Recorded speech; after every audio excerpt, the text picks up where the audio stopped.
We're on. I'm having a terrific chat, as I do with all the wonderful artists whose CDs I'm reviewing. What a revelation it has been! All the wonderful CDs that have been presented to me to review, and then I do my interviews with people, meet people all over the world. In this case, I am speaking with soprano Amy Pfrimmer. She is on the faculty at Tulane University in New Orleans. Did I Very pass? nice, very Did I nice. pass? Thank you, thank you. I worked on Yes. that one too. And here's the other one. Que fais-tu de la vie, madame?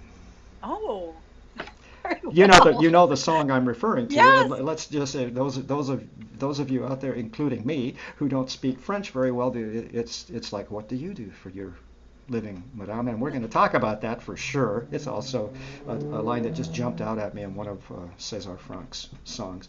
We're talking about just honestly the most delicate, exquisite, stunning, powerful CD of Franck's songs. We're speaking of the Belgian French composer César Franck. You know, everybody knows the D minor symphony, all that stuff, the chamber music trios and sonatas and so on. But I'm not so sure that the repertoire, the song repertoire, is as well known, maybe, certainly among singers. But I think it's kind of like the revelation for me. I'm a conductor. I know all the big stuff, but for me, the revelation was, wow, here was the master in these art songs. So the CD is called Souvenance. It's available it was put together by MSR Classics. It's available there. I'll put it up in all the links and things to your website and to the college and to how to buy the CD. All that good stuff is going to be up on performingartsreview.net. Can't wait. And let's see, we'll talk about the two venues, one for organ. There's organ on this CD, and the wonderful little chamber hall that you put together the recording. But to cut to the chase, I promised myself I would not babble on, and here I am. Amy is assistant professor of voice at Tulane, and just give me. It's time now for the backstory. Everybody's got to know the backstory about what, when.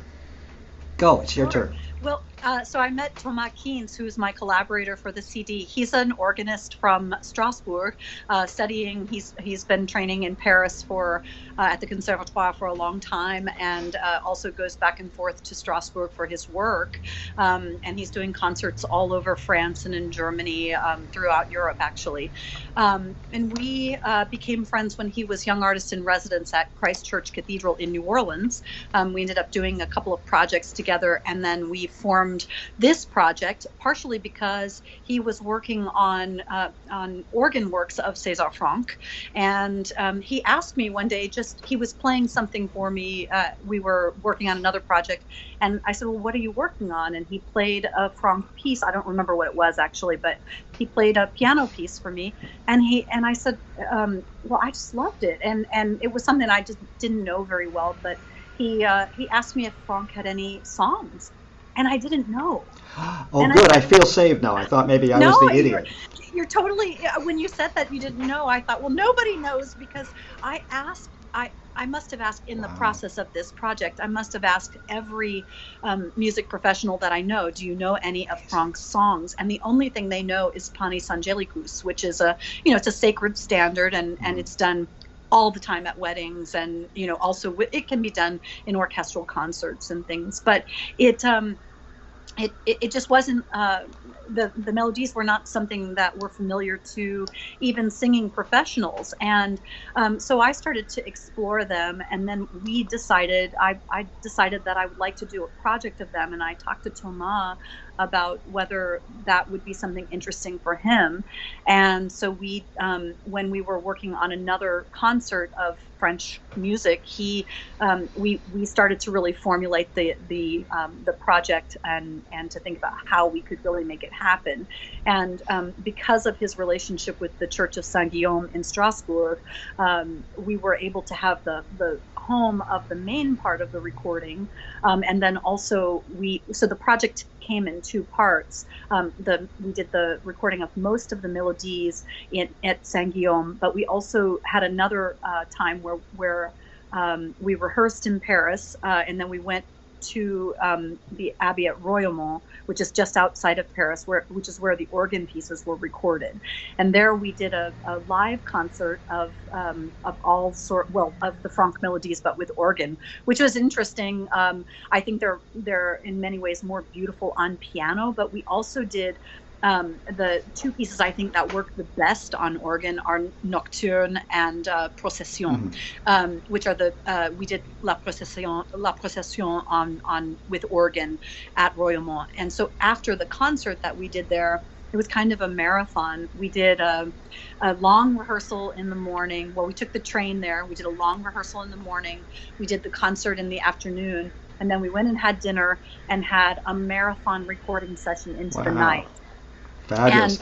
And so we had, very limited time, but the Abbey was so generous with us to give us the time there, and they said, we could record all night if we wanted. So we did that, and of course, Thomas wanted to get the big organ pieces down, and that was the preferred instrument for those pieces. And I think because Thomas is a beautiful pianist, I wanted for him to play piano, but I also felt it was really important for him to be featured as an organist, since that's his primary instrument. And let me take a quick little break here, which is that I've already told you there's no editing. I can see that there's a rain cloud developing over Santa Barbara, which means I'm starting to go dark. So let me just turn on a light and see if it helps. Hang on.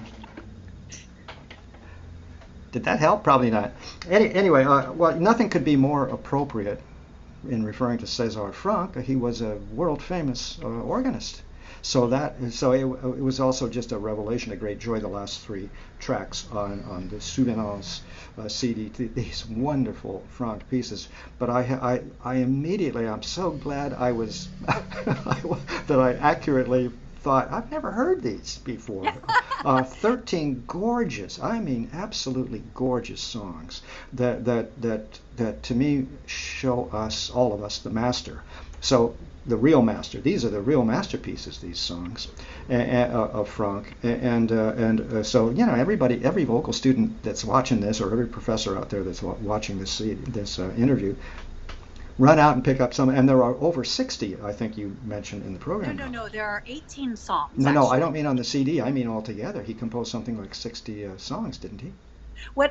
There actually are 18 songs altogether. So this is the whole altogether. Caboodle? Oh, sorry, I misread or had a senior moment. We don't have all of them on the CD. We only put 13 on the CD. Now I get it. We didn't have enough. A CD is 74 minutes, so we could only have so many. And we decided to go. Our recording time, we decided to go with the things that we felt the most confident about. And so there was one that we ended up cutting that we now use as that we're actually planning to do a concert of this CD at Tulane. It's our first chance to actually present it at Tulane since we released it last year. Thomas coming to New Orleans at the end of October, and so we'll do the complete CD, but we'll also do one piece, Le Sylph, which is not on the CD, which we'll do as probably as an encore. Well, pardon my misunderstanding, because I had this vision. That's okay. Once I had the revelation, the epiphany, that these songs were absolute masterpieces. Schubert and his songs, his leader. Somewhere I thought that he had 60, and I thought, wow, this is a treasure trove. 18 is plenty. But it's a lot, yes. Yeah, they're all absolutely exquisite. Now I want to talk about your voice a little bit. I'm an instrumentalist. I'll just be clear here. I'm going to interview some organists, and I'm in real trouble with organists. But I love your color palette. I love the diction, and you teach diction, do you not? Diction is... Well, I have taught it. I don't. At Tulane, we're in a school of liberal arts, so it's not a music school. So we end up sort of doing things in the lessons a lot, and so I definitely do a lot of work in diction, but it's not a class that I teach currently.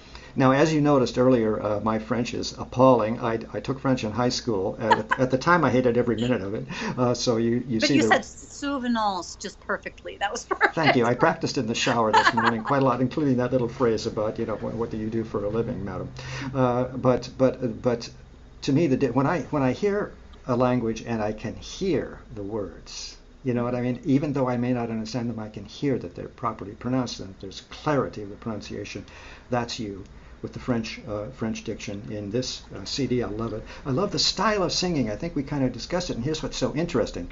I keep wanting to say Belgian French because I have to. He went to Paris, I think, in 1871 or something. That was the time of the fall of Emperor Napoleon III. The whole thing, turmoil, tragedy, all that.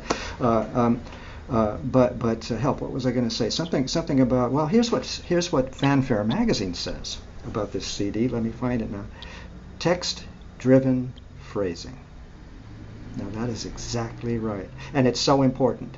If there's no understanding of what the text is saying, and I mean you and I both know very intellectually and emotionally, it's not going anywhere. But there's something else to your voice, and I want you to speak to it. When you're big, you're big. When the sound is huge, you are huge. Tell me about your career. Tell us all about your career.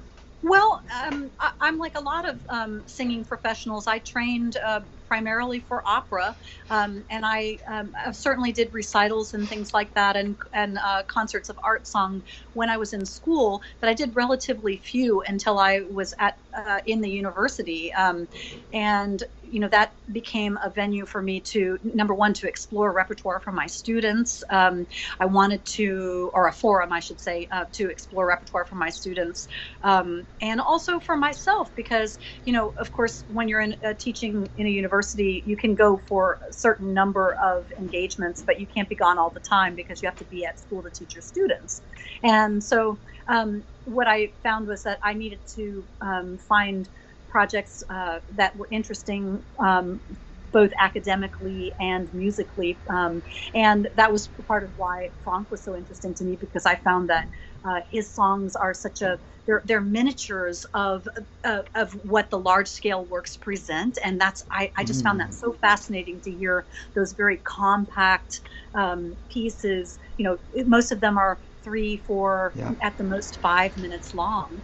And so I really do hope that if anybody is interested that's listening to the interview, I really hope you'll go check them out, because a lot of them are available on places like imslp.org, or you can get the scores through interlibrary loan and things like that.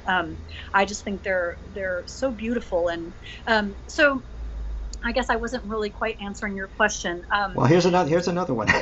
Okay. that's in the same direction. It's about what have you kind of learned from this experience? In other words, you too discovered these songs. What have you learned that you kind of about these gems that you are capable of passing on to your students? Is there anything special about these songs? You know what I mean, in terms of preparation, or vocal or tessitura or phrasing? What? Well, there's a lot. Franck does a lot of shifting within the key. He's sort of drifting all the time. And so I think that's something that you have to really be prepared for, so that you're very accurate, so that the piece sounds like it's correct. Also, I think most of the songs are really middle voicey. And so for me as a soprano, they might sit very nicely for a lyric mezzo as well. I'm a soprano, so some of them sit down for me, but I actually loved exploring that part of my register also, because that's something I use in opera, but I hadn't necessarily used as much in song repertoire. And it does. These songs range top to bottom. Yeah, you're really, as you said, mezzo even. You're really down there. Not all the time, but there are moments he spares nothing. Right. And so I love the pace. And let me speak to this just a little bit. What I mean about the pace of these 13 songs, because I'm always looking for subtext. I'm expecting phrasing and tenuto and rubato, and of course we all want that. But I also really appreciate, and I'm thinking of Arthur Rubinstein, and that's how I heard these 13 songs. You are always moving forward. Somehow there is no slacking of pace, and yet within that forward movement is all this yummy stuff. I'm What really do you happy to think? hear you say that. What do No, you I'm think? really happy to hear you say that because, that's what I want is motivated phrasing and also phrasing that honors the text. And we have Yeah, in these songs, we have such important texts by Hugo and Sully Prudhomme and other wonderful French writers who, they were, I mean, Franck wasn't usually making up his own texts. These are all by famous writers, and so what I'm interested in is telling the story, and that's what I tell my students every day is that what we have to do every time we sing a song is create a piece of theater, and whether you absolutely. can see the singer or not, there has to be theater in the voice, there has to be a story. And my teacher, the late Philip Frohnmeyer, used to say all the time, you just have to breathe and tell your story. And the breathing motivates the phrasing, and I There think you go. instrumentalists do this as well. We all always are looking for what is the motivation of the phrase into the next phrase, and it's super important. So I just I'm very happy to hear you say that you noticed that. I appreciate that very much. And I guess that's really an overview for this entire CD. It's just as I've said ad nauseum. I mean, it's just a beauty. It's a Thank gem you. of a recording for all those reasons. And as we've been through that part of the conversation, but the idea of forward movement, steady forward movement. And I wish, by the way, conductors would conduct the Franck D minor symphony in that manner. They get all hung up, and pretty soon it's taking an hour and a half. That's what really caught me, and then also as you have just described, this idea that one can understand the without knowing the texts, and that's, I hope it's a high compliment. I think it No, is. absolutely. I thank you very much. Can I ask So, about Tulane Opera Theater? Is that oh going? yes, Please, thank please you. ask about that. So, Do well, I actually, we did. haven't had opera at Tulane. Well, last year we gave our first opera, a complete opera, in 30 years at Tulane, and that was something that I've been dreaming about since I've been here. I've been here for 10 years, and Menotti, I was right? It was a Menotti opera. yeah, we did Menotti, The Old Maid and the Thief, and I was able to. We had some grant support from the Newcomb College Institute at Tulane, and also private donors who helped us with to cover our costs. And we did 4 performances with 2 casts, and we.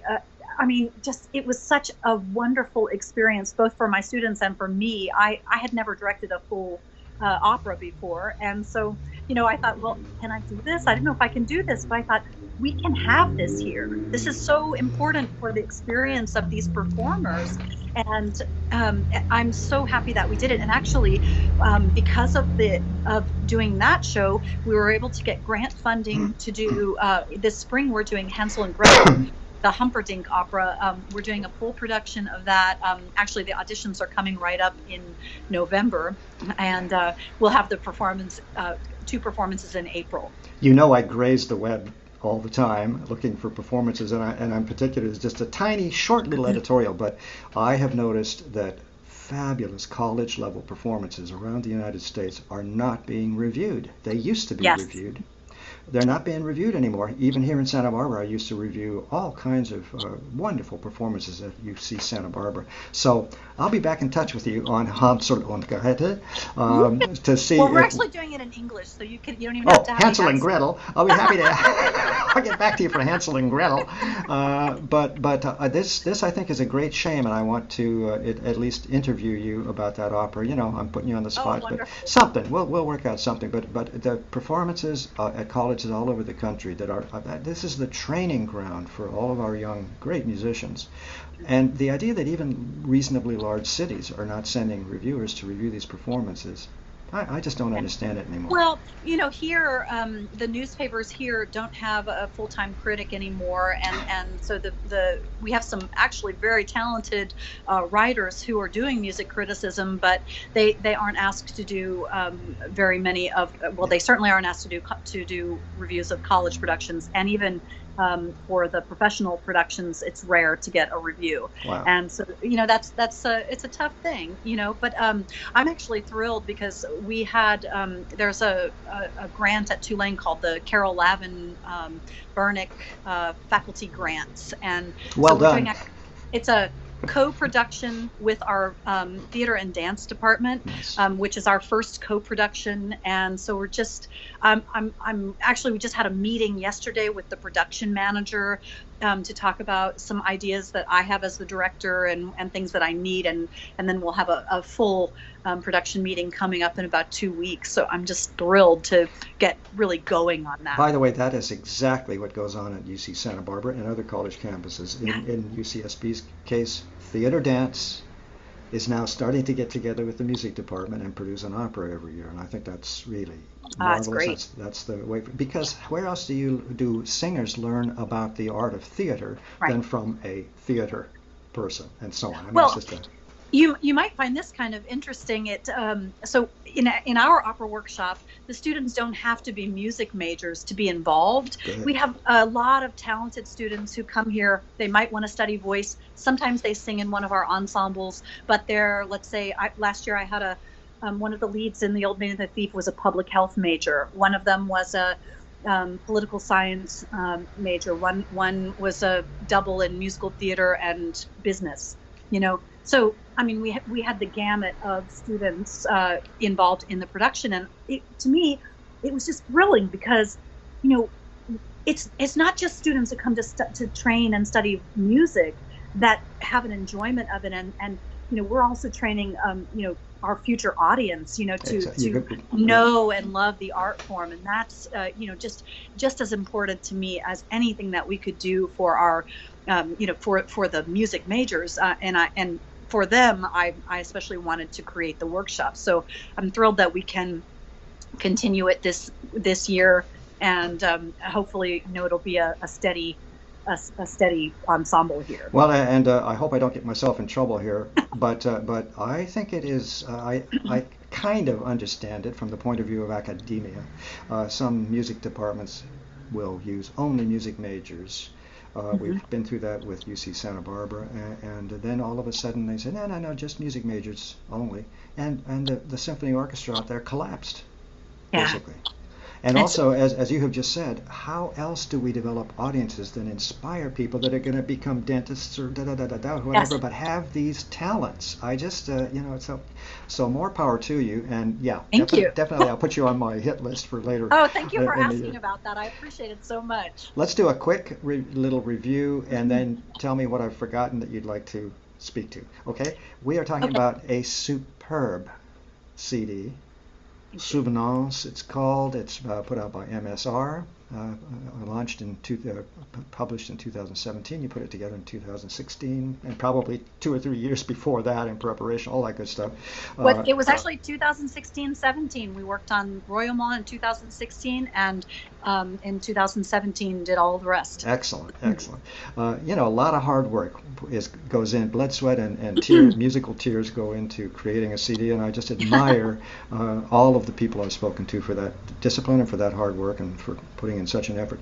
But this is really special, and as we've discussed, it has this CD has on it 13 songs that a whole lot of people have never heard, that tell us all, even and especially in professional music, exactly who César Franck was as a composer. I think that's how significant these songs are.